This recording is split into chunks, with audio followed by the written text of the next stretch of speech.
صفدر صاحب انسان کی کتاب حیات کا دیباچہ بھی طہارت ہے اور خاتمہ بھی طہارت، شاندار، اللہ اکبر. جہاں سے انسانی زندگی کا زیست کا آغاز ہوتا ہے. دنیا میں وہ آتا ہے، آنکھ کھولتا ہے تو سب سے پہلے اسے پاک صاف ستھرا کیا جاتا ہے، اللہ اور جب دنیا سے جا رہا ہوتا ہے پھر اسے نہلا کے غسل دے کے کفن میں لپیٹ کے پھر سپرد خاک کر دیا جاتا ہے. کیا کہہ رہے ہیں، اللہ اکبر. تو اور دوسرا یہ بھی کہ آپ جب دنیا میں بچہ آتا ہے تو اس کو ان علائشوں سے پاک کرنا ہوتا ہے، اور اس کے لیے مسلمان ہونا، مومن ہونا ضروری نہیں. ہر انسان یہ چاہتا ہے کہ اب اس کو قدورتوں اور علائشوں سے پاک کر دیا جائے. اس کا مطلب یہ ہے کہ طہارت انسانی فطرت کے اندر ہے، بہت اچھا ہے. واہ اور وہی ہے فطرت اللہ التی فطر الناس علیہ. سبحان قرآن اللہ. مجید فرقان حمید برہان رشید میں اللہ تبارک و تعالیٰ نے ارشاد فرمایا ان اللہ یحب التوابین و یحب المتطہرین. سبحان اللہ، متطہرین. فرمایا اللہ تبارک و تعالیٰ توابین سے محبت رکھتا ہے اور متطہرین سے محبت رکھتا ہے. دونوں کو پسند کرتا ہے، جو توبہ کریں اور جو پاکی حاصل کریں. اللہ اکبر. اب اس ترتیب میں پہلے توابین کو اور پھر متطہرین کو رکھ کے ایک اور بہت بڑا قرآن پاک کے اسلوب نے مسئلہ حل کر دیا. توبہ کے بعد طہارت کو رکھا، وہ اس لیے کہ میرے نبی نے فرمایا التائب من الذنب کمن لا ذنب لہ. جو صدقے دل سے توبہ کر لیتا ہے سبحان اللہ، سبحان وہ اللہ. گناہوں سے ایسے پاک ہو جاتا ہے جیسے شکم مادر سے باہر آیا. اللہ اکبر. تو وہ پاک ہو گیا. آگے فرمایا پاک ہونے والوں سے اللہ محبت کرتا ہے. تو اس کا مطلب یہ ہے کہ طہارت کا کینوس بہت وسیع ہے، بہت اس کا اچھا ہے. مفہوم بہت وسیع ہے. شاندار. صرف ایک بات نہیں کہ آپ طہارت کو صرف اسی تک محدود کر لیں کہ آپ لباس کو پاک رکھیں، جسم کو، ظاہر کو پاک رکھیں. یہاں کہہ دیا گیا پہلے توابین اور پھر قرآن پاک میں ایک اور مقام پر ایک مسجد کا ذکر ہے. 2 مسجدیں 11ویں پارے میں. بسم اللہ. مسجد قباء شریف جو اسلام کی پہلی مسجد تھی، مدینہ المنورہ میں آقا علیہ السلام نے جس کی بنیاد رکھی، اور آج بھی حضور کے عاشق وہاں جاتے ہیں. کیا کہنا ہے. اس کے مقابلے میں ایک مسجد منافقین نے بنائی تھی جس کو مسجد درار کا نام دیا گیا، اور قرآن میں ہے درار. مسجد درار بھی قرآن میں. تو نبی رحمت صلی اللہ علیہ وسلم کو انہوں نے دعوت دی تھی کہ وہاں اس کی اوپننگ کر دیں. تو اللہ تبارک و تعالیٰ نے جبریل کو بھجوایا اور فرمایا محبوب اس مسجد میں نہیں جانا. لَمَسْجِدٌ أُسِّسَ عَلَى التَّقْوَى مِنْ أَوَّلِ يَوْمٍ أَحَقُّ أَن تَقُومَ فِيهِ. وہ مسجد جس کی پہلے دن سے ہی بنیاد تقوی پر ہے نا، وہ زیادہ حق رکھتی ہے کہ آپ اس میں تشریف لے جائیں. اللہ اکبر کبیرہ. تو جس مسجد نما عمارت کی بنیادی تخریب پر ہو، فساد پر ہو، فرمایا وہاں آپ نے نہیں جانا. اب اگلی بات، میرے رب نے یہ بھی فرما دیا محبوب جس مسجد کی طرف ہم آپ کو بھیج رہے ہیں فیہ رجال یحبون ان یتطہروا واللہ یحب المطہرین. فرمایا اس میں کچھ لوگ ایسے ہیں جو پاکیزگی اور طہارت کو بہت محبوب رکھتے ہیں، اور اللہ انہیں محبوب رکھتا ہے. جب یہ آیت نازل ہوئی، بس یہاں سمیٹ دیتا ہوں، جب یہ آیت نازل ہوئی نا تو نبی رحمت صلی اللہ علیہ وسلم نے اپنے اصحاب کو، اپنے غلاموں کو بلا لیا. بھائی تمہاری تو بڑی اپریسیشن آئی ہے آسمانوں سے، بھائی سبحان یہ اللہ. کیا کرتے ہو؟ طہارت تو ہم بھی حاصل کرتے ہیں. تو وہ کون سے لوگ ہیں جن کی اتنی تعریف آئی ہے؟ تو اس وقت انہوں نے عرض کیا آقا ہم جب ڈھیلے سے استنجا کر لیتے ہیں نا، مٹی کے ڈھیلے سے استنجا شرعی طور پر اس سے ہو جاتا ہے، جس طرح ٹیشو سے یا مٹی کے ڈھیلے سے. آقا ہمارا دل مطمئن نہیں ہوتا، ہم اس کے بعد پھر اپنے جسم کو پانی سے صاف کرتے ہیں، تب جا کے اطمینان قلب نصیب ہوتا ہے. تو میرے مصطفیٰ نے فرمایا تمہاری یہی ادا تو رب کو پسند آئی ہے، اسی لیے تو تمہاری تحسین فرمائی ہے. زندہ باد. مفتی صاحب سلامت رہیے. ڈاکٹر صاحب قبلہ ہمیشہ کی طرح ہمیں بہت اچھا پچ فراہم کر دیا ہے، اور مجھے اس جملے کا بہت مزہ آیا جو مفتی صاحب قبلہ نے کہا کہ طہارت کا کینوس بڑا وسیع ہے. جی سبحان یہ بڑا شاندار جملہ تھا، اور اسی کینوس کو ہم نے اپنے ناظرین تک رکھنا ہے کہ اس کینوس میں کون کون سے رنگ قدرت نے کہاں کہاں بھرے ہیں. ہم کوشش کریں گے کہ چند رنگوں سے ناظرین کا تعارف بھی کروائیں، اور اس سے اپنے قلب و روح کے لیے بھی ہم انشاءاللہ کچھ نہ کچھ حاصل کریں. اللہ جمیل و یحب الجمال. اللہ جمیل ہے اور اور جمال کو پسند کرتا ہے. میں چاہتا ہوں کہ اس بات کو تھوڑا سا اور کھولا جائے تاکہ یہاں جو جمالیاتی حس کی بارشیں ہیں وہ ذرا سیٹ پر بھی بہت زیادہ ہو جائیں اور اس کے اثرات جو ہیں وہ پوری دنیا تک ایئر وائی ٹی وی کے ذریعے پہنچے. کچھ ارشاد کیجئے اس بارے میں. دیکھیں جو قبلہ مفتی صاحب نے ارشاد فرمایا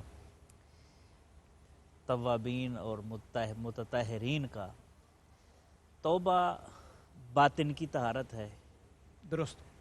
اور جسم کی طہارت کو ویسے متطہرین سے جو ہے خوبصورت وہ بیان کیا گیا ہے. باطن اگر پاک ہو جائے تو اس کے آگے سلسلے جو ہے وہ بہتری کی طرف جاتے ہیں.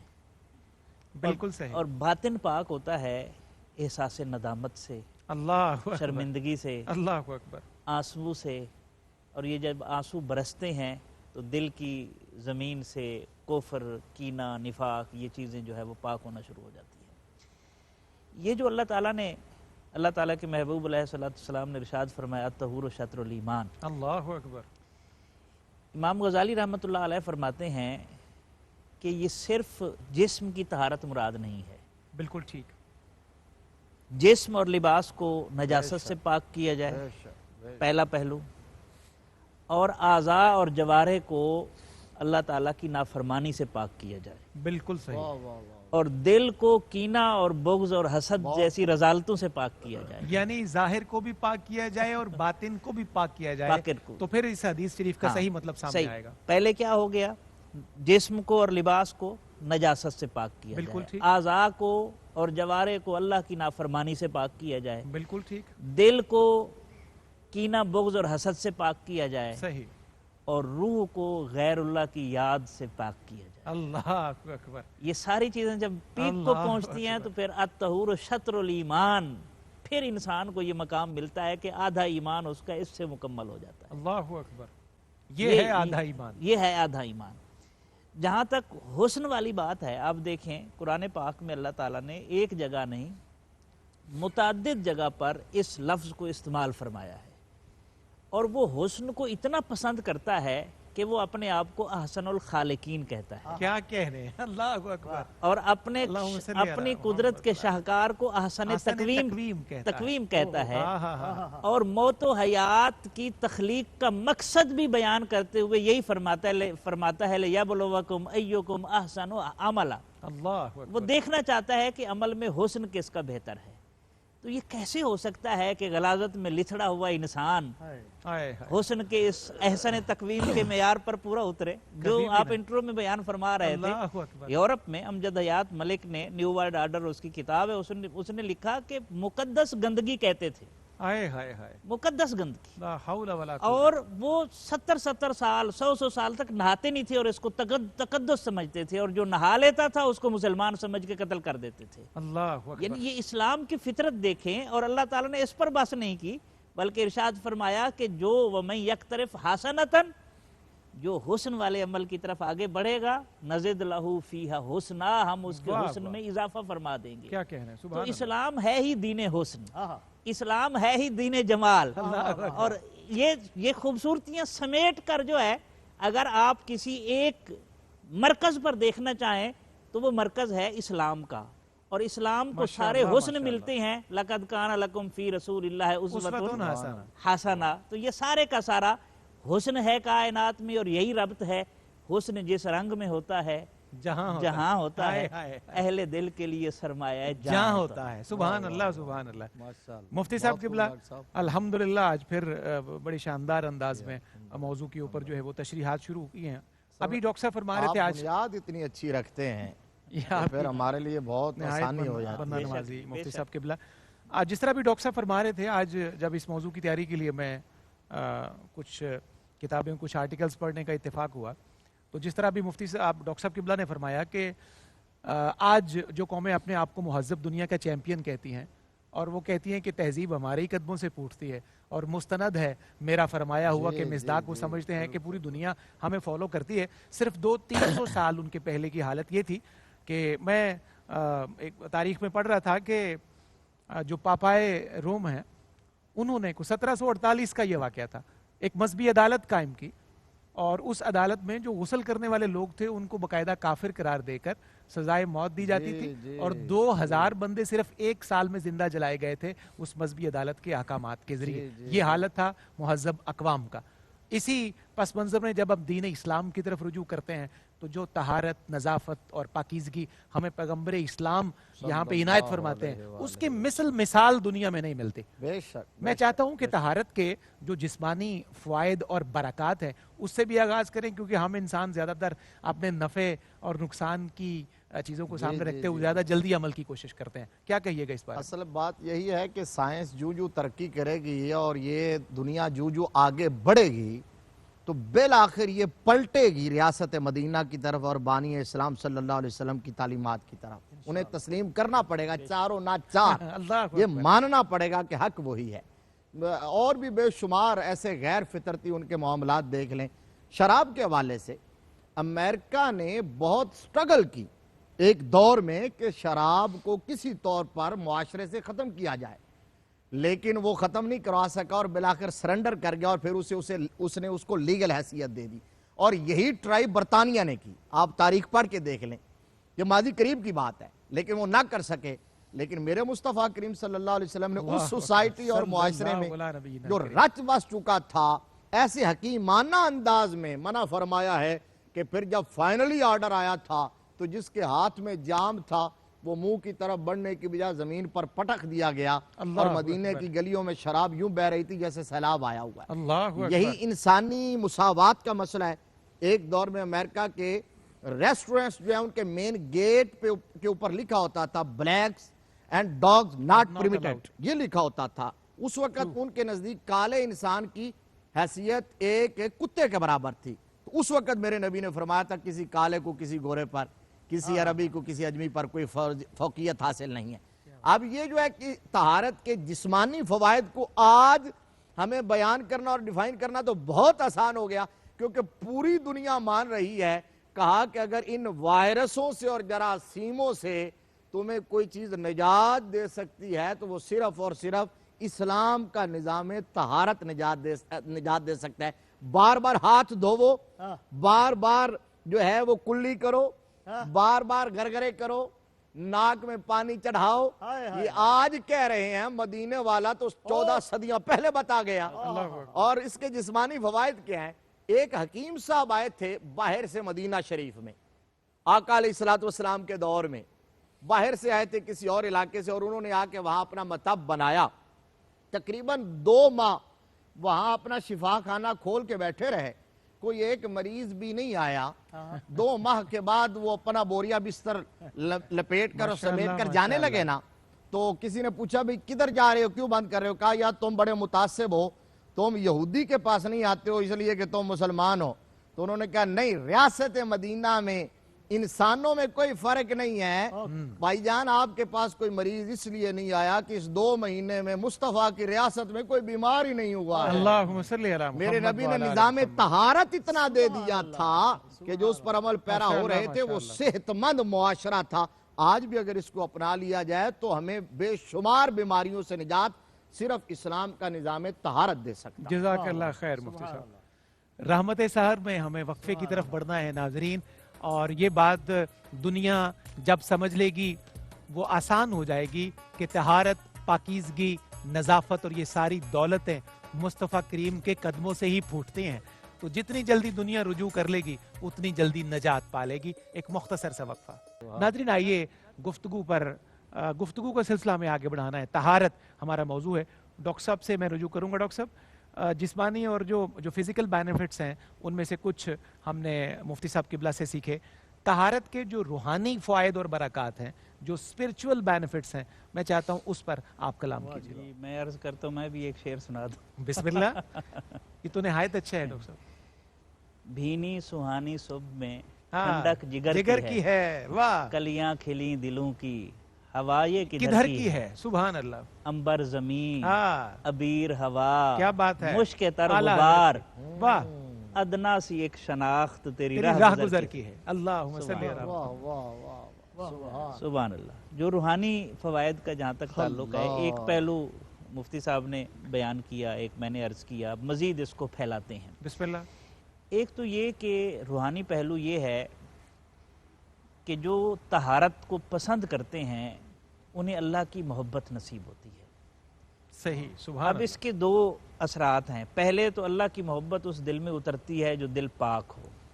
یہ ہم بڑی بیٹھتے قیمتی بات ہیں، ہے. ہم بیٹھتے واہ، ہیں نا، واہ. صوفہ دیکھ کر بیٹھتے ہیں، جگہ دیکھ کر بیٹھتے ہیں، لباس خراب نہ ہو، جسم خراب نہ ہو، تو وہ جو ذات ہے ہی پاک، اللہ، اس کا جلوہ جب آئے گا، اس کی جلوہ گری ہوگی، کسی نجاست زدہ جگہ پر تو نہیں ہوگی. اللہ اکبر، سوال ہی پیدا نہیں ہوتا. تو پہلے تطہر اور تطہیر ہوگی تو وہ طاہر ذات جلوہ نما ہوگی، اللہ اکبر. پہلی بات. اور جب محبت آ جائے گی تو پھر روح کے اندر سے جو رذالتیں ممکنہ آنے والی ہوں گی وہ بھی پاک ہوتی چلی جائیں گی. اللہ اکبر، اس محبت کے صدقے. اس محبت کی وجہ سے. اللہ محبت ایک ایسا سلگاؤ ہے، ایسا سلگاؤ ہے جو دل سلگتا رہتا ہے اور کوئی چیز اس میں جگہ نہیں پکڑ پاتی. اللہ اکبر. وہ جو بھی چیز آتی ہے نا وہ جل جاتی ہے. یہ سلگاؤ کتنا شاندار آپ نے کہا. اللہ. روفی صاحب، آپ نے غور کیا اس بات پہ کہ یہ جو سلگاؤ ہے جو دل کے اندر لگا رہتا ہے اور یہ ہلکی ہلکی آنچ پہ جو کام ہوتے رہتے ہیں. ڈاکٹر صاحب سبحان اللہ، کیا کہنا ہے. واہ واہ. اور یہی عاشق کی ایک خواہش ہوتی ہے. علامہ نے کہا تھا کانٹا وہ دے جس کی کھٹک لازوال ہو، کیا کہنے. یا رب وہ درد جس کی کسک لازوال. آئے ہائے ہائے. اللہ اکبر. ایک تو یہ پہلو ہے. دوسرا پہلو یہ ہے کہ آپ دیکھیں کہ وضو کو دیکھ لیں.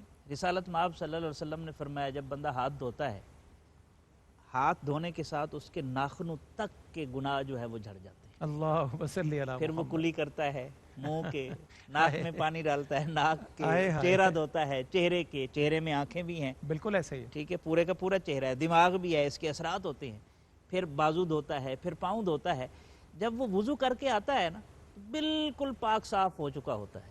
باقی جو نماز پڑھتا ہے، اللہ کے گھر میں آتا ہے، وہ اس کی طرف سے صدقہ ہوتا ہے. آئے ہائے.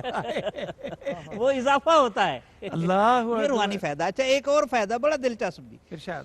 اللہ اکبر کبیرہ. افعال طہارت جتنے بھی ہیں وہ اللہ کے ذکر کے ساتھ مربوط ہیں. صحیح. ہاتھ دھوئیں گے تو بسم اللہ پڑھیں، بالکل ٹھیک. کلی کریں تو اس کی علیحدہ دعا ہے، منہ دھوئیں اس کی علیحدہ دعا ہے، ہاتھ دھوئیں اس کی علیحدہ ہے، مسح کریں اس کی علیحدہ ہے، پاؤں دھوئیں، ایون باتھ روم میں جائیں علیحدہ ہے، بالکل واپس ٹھیک. آئے علیحدہ علیحدہ ہے. ہے. جب وضو کر لیں اس کی علیحدہ ہے. وہ کلمہ شہادت پڑھیں بالکل تو صحیح. جنت کے 8 دروازے کھول کھل دیے جاتے جائیں. ہیں. اللہ مسجد میں اکبر. قدم رکھیں اس کی علیحدہ دعا ہے. آپ اندازہ لگائیں ہر فعل طہارت جو ہے وہ اللہ کے ذکر کے ساتھ جڑا ہوا ہے. کیا کہہ رہے ہیں. واہ واہ. یہ روحانی پہلو دیکھیں، اللہ کے ذکر کے ساتھ جڑا ہوا ہے. ڈاکٹر صاحب اس کو ہم ایسے سمجھیں کہ جہاں طہارت جو ہے وہ آ جائے گی اور طہارت والے کام شروع ہو جائیں گے تو وہاں اللہ کا ذکر بھی ساتھ ساتھ اللہ شروع کا ہو جائے ذکر بھی گا. دیکھیں. یہ لازم و ملزوم ہو جائے حاجی گی. امداد اللہ مہاجر مکی رحمۃ اللہ علیہ کے پاس ایک بندہ ماشاء گیا اللہ، اور ماشاء اللہ. اس نے سوال کیا حضرت میں اللہ کا نام لیتا ہوں کوئی فائدہ نہیں ہوتا، کوئی نفع نہیں ہوتا. آئے اس نے آئے. سنا تھا کوئی فائدہ ہوگا دنیاوی. تو آپ نے مسکرا کے دیکھا، انہوں نے کہا یہ تھوڑا نفع ہے کہ اس نے تجھے اپنا نام لینے کی توفیق بخشی ہے. ہائے ہائے ہائے. اللہ اکبر. یہ تھوڑا نفع ہے. یہ کم نفع ہے کہ اس نے تجھے اپنا نام دینے کی، حالانکہ ہم اس قابل ہی نہیں ہیں. جی افعال طہارت جو ہے. اچھا سلامت رہیے ڈاکٹر صاحب. کسی سے پوچھا آدمی نے ماشاء اللہ کہ ماشاء اللہ. صرف اللہ کا نام لینے سے بھی کوئی فائدہ ہوتا ہے؟ انہوں نے کہا کنوں کا نام لے تو منہ میں پانی آتا ہے، ہائے ہائے. تو اللہ کا نام لیں گے تو انوار و تجلیات نہیں آئیں گی. آئے ہائے ہائے. جب اگر ایک کھانے والی چیز کا نام کینو کا نام لیں، مالٹا کینو روفی صاحب، تو منہ میں پانی آنا شروع ہو جاتا ہے. تو کیا تو آتا ہے جی. اللہ بالکل. اچھا ایک اور پہلو، مجنو ایک دفعہ لکھ رہا تھا، بارک اللہ ڈاکٹر صاحب. لکھ رہا تھا ارشاد. تو کسی نے پوچھا، مولانا روم نے لکھا کہ مجنو ریت پر کیا لکھ رہے ہو؟ اس نے کہا جی میں لیلا کا نام لکھ رہا ہوں. تو سائل نے پوچھا کیوں لکھ رہے ہو؟ اس نے کہا جب میں یہ نام لکھتا ہوں تو میرے دل کو سکون ملتا ہے. واہ واہ. اللہ بذکر اللہ تطمئن القلوب. ہر فعل طہارت کے ساتھ جو اللہ کا ذکر ہے، ادھر سے جسم پاک ہوتا ہے اور اللہ کے ذکر کے ساتھ روح اور دل پاک ہوتا ہے. اللہ اکبر. سلامت رہیے ڈاکٹر صاحب. صوفیاء کی طرف بات چھیڑ دی ہے مفتی صاحب ڈاکٹر صاحب نے، تو میں اپنے لیے بھی، ناظرین کے لیے بھی یہ بات جاننا چاہوں گا کہ اس پر ہم پورا ایک ایپیسوڈ کر چکے ہیں آلریڈی، تزکیہ. تو کیا صوفیاء کے ہاں جو اصطلاح تزکیہ کی صورت میں استعمال ہوتی ہے تو وہ طہارت اور پاکیزگی کی ہی قائم مقام سمجھی جائے گی یا دونوں میں کچھ فرق ہوگا؟ وہ طہارت سے بھی اگلا سٹیپ ہے. بسم اللہ. اس پر اگلے پورے سیگمنٹ میں بات کرتے ہیں. میں روحانی فوائد میں ایک فائدہ ذکر کر دوں، ضرور ایڈ کیجئے. ٹائم بھی کم ہے سیگمنٹ کا. تو اس میں یہ ہے کہ اس کے روحانی فوائد میں سب سے بڑا فائدہ یہ ہے کہ جو طہارت حاصل کرتا ہے، وضو اچھی طرح کرتا ہے نا، میدان معاشر میں میرے نبی اسے جلدی پہچان لیں گے. اللہم صلی علی محمد. اور آقا علیہ السلام نے فرمایا ہے خود, حافظ ابن کثیر نے یہ حدیث شریف نقل کی, ان عبد الرحمن ابن جبیر ابن نفیر انہو سامع ابا ذر و ابا الدرداء قال رسول اللہ صلی اللہ علیہ وسلم انا اول من یؤذن له فی السجود و اول من یؤذن له برفع راسه فانظر بین یدی فارف امتی من بین الامم وانظر عن یمین فارف امتی من بین الامم وانظر عن شمالی فارف امتی من بین الامم. قال رجل یا رسول اللہ وکیف تعرف امتک من بین الامم قال غر محجلون من اثر الوضوء ولا يكون واحد من الامم كذلك غيرهم وعارفهم انهم يؤتون كتبهم بايمانهم وعارفهم بسيماهم في وجوههم من اثر السجود وعارفهم بنورهم يسعى بين ايديهم او كما قال عليه السلام. میرے آقا نے فرمایا بھرے میدان معاشر میں تمام امتوں میں میں اپنی امت اور اپنے غلاموں کو پہچان لوں گا. ایک شخص نے عرض کیا آقا آپ اتنے مجمع اور ہجوم میں کیسے پہچانیں گے؟ فرمایا اس لیے اس طرح پہچانوں گا کہ وضو سے ان کے چہرے چمک رہے ہوں گے, اور فرمایا میری امت کے سوا کسی اور کی یہ پہچان میدان معاشر میں نہیں ہو. اللہم صلی علی محمد وعلی آل محمد. سبحان اللہ سبحان اللہ. کیا خوبصورت تلاوت کی ہے حدیث رسول صلی اللہ علیہ وآلہ وسلم کی, اور جتنی روانی کے ساتھ کی ہے ڈاکٹر صاحب. جس طرح ہمارے ہاں تلاوت کلام حکیم کا شوق اور شغف ہے, اے کاش کے حدیث کی تلاوت کا یہ شوق اور شغف بھی اسی طرح عام ہو جائے اور اس نور سے بھی ہم اکتساب فیض کر سکیں. ایک مختصر سا وقفہ رحمت سحر. ناظرین آئیے گفتگو کا سلسلہ ہم آگے بڑھاتے ہیں. مدینہ شریف کے ذکر کے بعد مفتی صاحب ایک سوال میرا آپ کی طرف اس کا جواب ڈیو تھا, تو میں نے سوچا کہ میں پہلے آپ سے رجوع کروں کہ جو تزکیہ کی ٹرم صوفیہ کے ہاں استعمال کی جاتی ہے, تو کیا یہ طہارت, پاکیزگی اور نظافت جو ہے یہ اس کا قائم مقام ہے؟ دونوں میں کچھ فرق ہے یا دونوں کے درجوں میں کچھ فرق ہے؟ اس کو کچھ بیان کریں. قرآن پاک سے اس حوالے سے بڑی واضح رہنمائی ملتی ہے. ایک آیہ کریمہ ہے, اللہ تبارک و تعالیٰ نے اپنے محبوب کو مخاطب کر کے یہ فرمایا خذ من اموالہم صدقۃ تطہرہم وتزکیہم بہا. محبوب اپنے ان غلاموں کے مالوں سے صدقہ لیں, ان کے مال سے صدقہ یعنی زکوٰۃ صدقہ لیں تو طاہرہم انہیں پاک کر دیں. واہ واہ. اب وہ مال سے جب صدقہ اور زکوٰۃ لے لیا پاک تو ہو گیا. آگے فرمایا وَتُزَكِّيهِمْ بِهَا, اور ان کا تزکیہ بھی کریں. اس کو الگ فرمایا. الگ فرمایا. اب کیا ہے تزکیہ کیا ہے؟ مال لے لیا زکوٰۃ کی صورت میں یا صدقہ فطر کی صورت میں کسی بھی مد کے اندر وہ لے لیا تو مال ہو گیا پاک. اب فرمایا محبوب ان کا تزکیہ ایسے کرنا ہے کہ مال دیتے ہوئے ان کی نیت کا زاویہ بھی درست رہے. اللہ نیت میں خلل نہ آ جائے. اگر نیت میں خلل آ گیا تو طہارت تو حاصل ہو گئی لیکن تزکیہ حاصل نہیں ہوا. اس لیے صوفیاء کرام کا زیادہ تر فوکس تزکیہ پہ ہوتا ہے. وہ تزکیہ جو ہے, اور اس کی آقا علیہ السلام کے جو مشن ہے, مشن نبوت, اس کا ایک بہت بڑا حصہ جو ہے وَيُزَكِّيهِمْ. آقا علیہ السلام کو یہ حکم ہوا کہ آپ نے تزکیہ کرنا ہے. تو جہاں آپ کتاب کی تلاوت سکھاتے تھے, کتاب و حکمت کی تعلیم عطا فرماتے تھے, وہیں آپ تزکیہ فرمایا کرتے تھے. یہ طہارت جس کی ہم بات کر رہے ہیں نا, یعنی آپ نے وضو کیا جس طرح آج ساری دنیا کہہ رہی ہے کہ آپ ہاتھ دھوئیں, بار بار دھوئیں, تو یہ طہارت تو حاصل ہو جائے گی. صحیح. جب آپ نے ہاتھ دھو لیے ڈیٹول سے طہارت تو حاصل ہو گئی. لیکن اگر آپ ہاتھ دھوتے ہوئے وضو کر لیں اس نیت سے کہ اللہ کا حکم ہے اور مصطفیٰ کا حکم ہے, تو یہ تزکیہ ہے. یہ تزکیہ ہے. اس کی مثال وہ بزرگوں نے دی ہے کہ کسی نے مکان بنایا تھا اور اس نے روشن دان رکھا تھا, تو بزرگ کو بلایا اور انہوں نے کہا کیوں رکھا ہے؟ تو کہا جی روشنی اور ہوا کے لیے. فرمایا بندہ خدا اگر نیت کر دیتا کہ اذان کی آواز آتی تو یہ عبادت بن جاتا. تو یہی اب یہی بات یاد رکھیے, صوفیاء کرام تزکیہ, طہارت بھی اور تزکیہ بھی, تصوف کی دونوں یہ بنیادیں ہیں. اب وہ صوفی کیسے بن سکتا ہے جو اپنے ظاہر کو بھی پاک نہ کرے؟ اللہ اکبر. جس نے غسل نہ کیا ہو, جس نے وضو نہ کیا ہو, جس کے بال سجے سنورے نہ ہو, جس کا لباس پاک نہ ہو, وہ آلودگی سے لتھڑا ہوا ہو, کسی نالے کے کنارے اور سڑک کے کنارے بیٹھا اور لوگ اس کو ولی ماننا شروع کر دیتے ہیں جو اسلام. اسی طرح ایک یہ بھی صوفی نہیں ہو سکتا. اور یہ بات بھی روفی صاحب یاد رکھ لیں کیا بات ہے؟ کہ جو صرف ظاہر کو سنوارتا رہے، صرف ظاہر پہ فوکس کرے، اپنے رنگ بناتا رہے کہ میرا رنگ یہ ہے، فلاں کا رنگ یہ ہے، اور اپنے مریدوں کو بھی اسی پہ لگا دے اور باطن کو نہ سنوارے، وہ بھی صوفی نہیں ہے۔ صوفی وہی ہوتا ہے جو پہلے ظاہر کو پاک کرتا ہے، پھر دل کو صاف کرتا ہے۔ بہت خوبصورت مفتی صاحب، جزاک اللہ خیر۔ ڈاکٹر صاحب، صوفیاء کا ذکر چل پڑا ہے اور پاکان امت کا اور مقبولان امت کا ذکر چل پڑا ہے، یہ اپنے مریدین کو اور اپنے ارادت مندوں کو طہارت کی تعلیم کیسے دیتے، پاکیزگی کیسے اختیار کرواتے، یا اس کو پریکٹیکلی کیسے ڈیمونسٹریٹ کرتے، کچھ اس کا منظرنامہ ہمارے سامنے لائیے۔ بہت اچھا سوال ہے، دو مثالیں رکھتا ہوں۔ بسم اللہ۔ صوفیاء کے ہاں طہارت تو ابتدائی منزل ہے نا جی، ٹھیک۔ اور تزکیہ پھر اس کے تزکیہ اور احسان کے مدارج ہیں، اور تزکیہ کی منزلوں سے گزرتے ہوئے صوفیاء تو پھر بڑی بڑی منزلوں تک پہنچے ہیں نا۔ مثلا حضرت ابو زکریا رازی رحمۃ اللہ علیہ، امام کشیری نے لکھا، ان کے ایک مرید تھے ابو تراب نقشبی رحمۃ اللہ، وہ ان کے سرانے کھڑے تھے۔ توبہ کرنے سے پہلے، مرشد کی بارگاہ میں آنے سے پہلے، ان کے کسی عورت سے تعلقات تھے۔ مرشد کے سرانے کھڑے ہوئے، اس عورت کا خیال آیا، اللہ اکبر، اللہ اکبر۔ ان کے ذہن میں خیال آیا، خیال جو ہے وہ ان کے ذہن میں ابو تراب کے ذہن میں آیا، اور مرشد لیٹے ہوئے ہیں، مرید کے ذہن میں خیال مرید ہے، کے ذہن میں شیخ خیال ہے۔ حرام فرما ہے، ایسے نظر اٹھائی اور فرمایا تجھے حیا نہیں آتی؟ اللہ اکبر، کیا تزکیہ کی منزل ہے، آپ اندازہ لگائیں اللہ اکبر، کہ دماغ میں خیال آیا ہے ہائے ہائے، اور مرشد اس خیال سے بھی آگاہ ہو گیا ہے۔ یہ تزکیہ کی وہ منزل ہے۔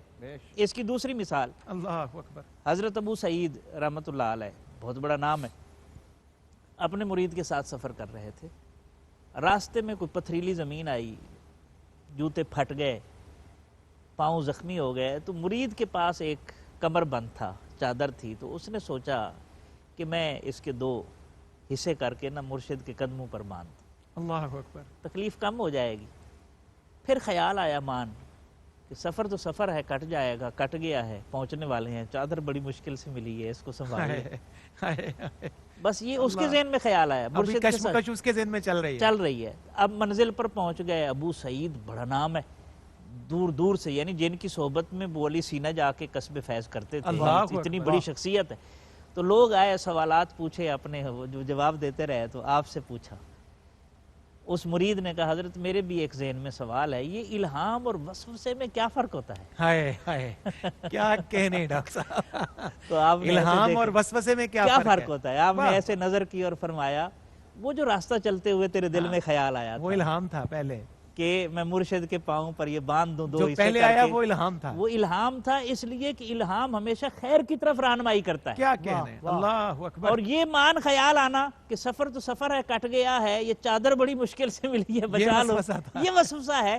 وسوسہ ہمیشہ خیر سے دور کرنے کا سبب بنتا ہے۔ اللہ اکبر، یہ تزکیے کی پھر یہ منزلیں طے ہوتی ہیں۔ حضرت جنید بغدادی رحمۃ اللہ علیہ ارشاد کی ہو۔ مثال بڑی خوبصورت، بسم اللہ۔ آپ گفتگو فرما رہے تھے اور آپ کے طلباء جو ہے اس کو لکھ رہے تھے، تو کسی اسٹوڈنٹ سے ایک جملہ مس ہوا، اس نے کہا حضور یہ جملہ ریپیٹ فرما دیں، اچھا، یہ مجھ سے رہ گیا ہے تاکہ میں اسے ضبط تحریر میں لے آؤں۔ اللہ تزکیہ کی منزل دیکھیں، فرمایا کاش ٹھنڈی آہ بھری، اور فرمایا کاش جنید اپنی مرضی سے بول رہا ہوتا تو دہرانے پر بھی قادر ہوتا۔ اللہ یہ اکبر زبان جنید کبیرہ، کی اور کلام رحمان فرمایا۔ ہائے ہائے، یہ تزکیہ کی وہ منزلیں ہیں، وہ جو مفتی صاحب قبلہ نے فرمایا کہ طہارت ابتدا ہے اور تزکیہ انتہا ہے، اور اس کی پھر کئی منزلیں ہیں۔ اللہ جو ظاہر کو پاک نہیں کر سکتے بیچارے، وہ باطن کو کیا پاک کریں گے؟ اور جو صرف باطن کی پاکیزگی کا دعویٰ کرتے ہیں اور ظاہر کو چھوڑ دیتے ہیں، تو وہ تو کنٹراڈکشن میں پھنس جاتے ہیں نا۔ جزاک دونوں اللہ چیزیں خیر، ضروری ہیں۔ سلامت رہیے ڈاکٹر صاحب۔ حضرت جنید بغدادی سید الطائفہ قدس سرہ العزیز کا جو قول ڈاکٹر صاحب نے نشر کیا، اس کے بعد میں یہ مصرع کہہ کر رحمت سحر میں وقفے کی طرف بڑھ رہا ہوں۔ یہ شان ہے خدمت گاروں کی، سردار کا عالم کیا ہوگا۔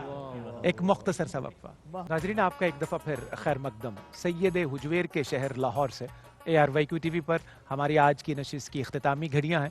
آپ جانتے ہیں کہ ان اختتامی گھڑیوں میں ہم کلام بھی شامل کرتے ہیں، اور پروگرام کے دوران جو بھی گفتگو ہو اس کا خلاصہ، تتمہ، کنکلوژن اور خلاصہ کلام پیش کرنے کی سعادت بھی پاتے ہیں, گفتگو کو سم اپ کرتے ہیں تاکہ موضوع آپ کے سامنے ایک دفعہ پھر واضح ہو جائے. تو میں جناب مفتی صاحب سے گزارش کروں گا کہ آج کے پروگرام کے حوالے سے آپ اوورال کیا پیغام دیتے ہیں ہمارے ناظرین کے لیے. میں آپ کی وساطت سے ہمارے ناظرین کو ایک اور پہلو کی جانب متوجہ کرنا چاہتا ہوں کہ طہارت, نظافت یا تزکیہ اس کا تعلق صرف اپنی ذات تک نہیں ہے, اپنے گھر کو بھی صاف رکھنا ہے.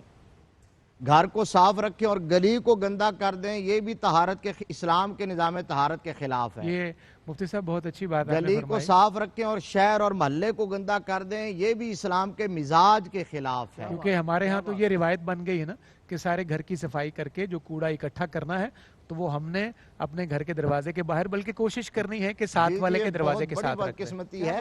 اور آج اگر کسی قوم نے, کسی ملک نے یہ ڈسپلن سیکھا ہے تو وہ دار حقیقت اسلام کا مزاج تھا.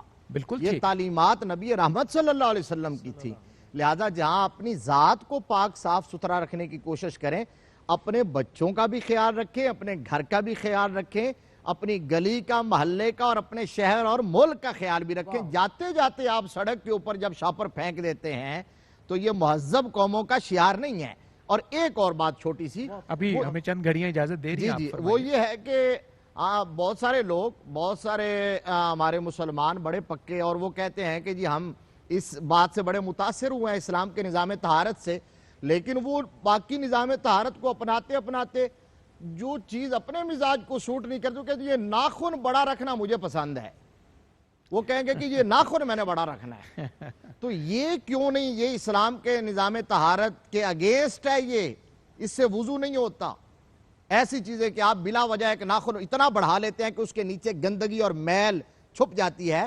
نبی رحمت صلی اللہ تعالیٰ علیہ وآلہ وسلم نے فرمایا ہے کہ تم میں سے کوئی شخص اس وقت تک کامل مومن نہیں ہو سکتا جب تک کہ اپنی خواہش کو میری تعلیم کے تابع نہیں کر دیتا. اللہ اکبر. لہٰذا اپنی خواہش نفس جو ہے اس کو دین نہ بنائیں, بلکہ دین وہ ہے جو میرے مصطفیٰ نے دیا, اور اپنی خواہش کو اس کے تابع کر دیں. یعنی ادخلوا فی السلم کافہ, پیک اینڈ چوز والا مسئلہ نہیں ہے کہ جو اپنے مزاج کو سوٹ کرے. کل حزب بما لدیہم فرحون, قرآن کہتا ہے کہ ہر جماعت اس کے پاس جو کچھ ہے وہ اس پر خوش ہے, کہ جو میں کر رہا ہوں یہ غلطی نہیں ہے, جو میں کر رہا ہوں یہ جرم نہیں ہے. ہم دوسرے کی طرف دیکھتے ہیں. لہٰذا آپ اپنے آپ کو سدھاریں. ناخن کاٹنا, بڑے ہوئے بال کاٹنا, یہ ساری چیزیں اسلام کے نظام طہارت میں داخل اور شامل ہیں. جزاک اللہ خیر. ڈاکٹر صاحب قبلہ, جس طرح مفتی صاحب نے ابھی فرمایا کہ دین کو صرف اپنی سہولت کا نام دے کر استعمال نہیں کرنا چاہیے, آج کی اس پوری ٹرانسمیشن کا اور پورے موضوع کو آپ کیسے سم اپ کرتے ہیں ہمارے ناظرین کے لیے, آپ پیغام کیا نشر کرتے ہیں؟ ایک تو یہ کہ جیسا مفتی صاحب نے فرمایا, دین کو اپنے مزاج کے تابع نہیں کرنا چاہیے بلکہ مزاج کو دین کے تابع کرنا چاہیے. خوبصورت. دو تین پہلو طہارت کے حوالے سے میں عرض کرتا ہوں. ایک تو یہ کہ ہر مربع سینٹی میٹر میں لاکھوں جراثیم, بیکٹیریاز, وائرسز موجود ہوتے ہیں. بالکل ٹھیک. اور وہ سب سے زیادہ متاثر کرتے ہیں اعضائے وضو کو. آپ دیکھیں پانی کے ضیاع سے اسلام منع کرتا ہے. دریا پر بھی بیٹھے ہوئے ہیں تو پانی ضائع نہیں کریں گے آپ, بالکل صحیح, لیکن وضو علی الوضو کو پسند کیا ہے کہ پہلے باوضو ہیں آپ دوبارہ وضو کرتے ہیں, تو اس کی تحسین کی گئی ہے. سبحان اللہ. یہ مستحب ہے.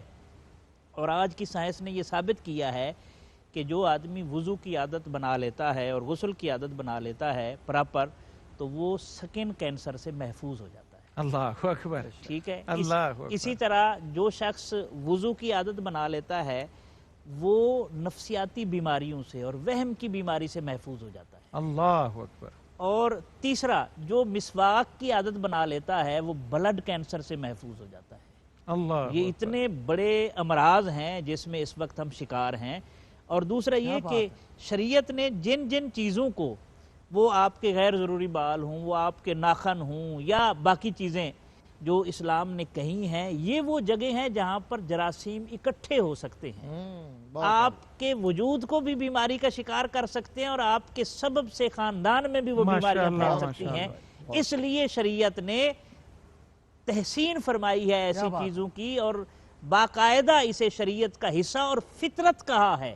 ابراہیم علیہ مثلا ناخن تراشنا ہے, مونچھوں کے بال ترشوانا ہے, داڑھی کی سیٹنگ ہے, باقی جو معاملات ہیں, یہ فطرت کہا ہے اور حضرت ابراہیم علیہ السلام کی سنت قرار دیا ہے، تو جو ان چیزوں کو چھوڑتا ہے وہ فطرت کے خلاف جاتا ہے، اور جو فطرت کے خلاف جاتا ہے وہ ہمیشہ شکست کھاتا ہے، وہ کبھی فتح یاب نہیں ہوتا۔ جزاک اللہ خیر ڈاکٹر صاحب۔ پیغامات ناظرین آپ نے موصول کی، اللہ کریم ہمیں عمل کی شاہراہ پر چلنا نصیب فرمائے۔ یہ وقت ہے یہاں پہ رحمت سحر میں دعا کا، دعا برائے شفا۔ حضرت علامہ محمد شہزاد مجددی کے لیے بھی ہم بہت دنوں سے دعا کر رہے ہیں، اور ناظرین آج بالخصوص میں آپ سب سے آمین کی خواہش کروں گا، التجا کروں گا۔ چیئرمین ایئر وائی کیو ٹی وی ہمارے انتہائی مکرم بزرگ جناب حاجی عبدالرؤف صاحب کے ایک درینہ دوست، جن سے بڑی محبت کا رشتہ ہے ہمارے قبلہ حاجی صاحب کا، حاجی محمد امین جاپان بیٹری والے، وہ بہت شدید علیل ہیں، ہاسپٹلائزڈ ہیں۔ ہمیں درد دل سے اس دعا پر آمین کہنا ہے کہ اللہ انہیں بھی شفا عطا فرمائے۔ میں مفتی صاحب سے گزارش کروں گا کہ وہ دعا کے لیے ہاتھ بلند کریں۔ اللہم صلی وسلم علی سیدنا مولانا محمد وعلی آل سیدنا مولانا محمد وبارک وسلم علیہ۔ یا اللہ، ماہ رمضان المبارک کے عشرہ مغفرت کی ان مقدس گھڑیوں کے طفیل امت کے تمام بیماروں کو شفا عطا فرما، خصوصاً علامہ محمد شہزاد مجددی صاحب اور حاجی محمد امین صاحب کو صحت کلی عطا فرما۔ یا اللہ انہیں تمام روحانی جسمانی بیماریوں سے شفا عطا فرما۔ حاجی عبدالرؤف صاحب کو اور ان کے اہل خانہ کو صحت و سلامتی عطا فرما۔ یا اللہ پاکستان اور اہل پاکستان کو کورونا اور اس جیسی تمام وباؤں سے ہمیشہ کے لیے محفوظ فرما۔ وصلی اللہ تعالی علی خیر خلقہ محمد وعلی آلہ واصحابہ وآل بیتہ اجمعین برحمتک یا ارحم۔ ناظرین مکرم، اختتامی گھڑیاں ہیں ہماری آج کی ٹرانسمیشن کی۔ روفی صاحب کے کلام سے ہم یہاں سے رخصت ہوں گے، اس سے پہلے میں انتہائی شکر گزار مفتی صاحب قبلہ آپ کا، ڈاکٹر صاحب قبلہ آپ کا، روفی صاحب کا۔ اللہ کریم آپ کو اپنی بارگاہ سے اور اپنے حبیب علیہ السلام کی بارگاہ سے بہترین خیرات عطا کرے۔ مختصر سے کلمات فقیر کی حاضری کے استغاثہ ہے سلطان نعت حضرت ریاض حسین چودھری علیہ رحمہ کا، ان کے چند کلمات سماعت کیجئے، پھر انشاءاللہ روفی صاحب کی طرف بڑھتے ہیں۔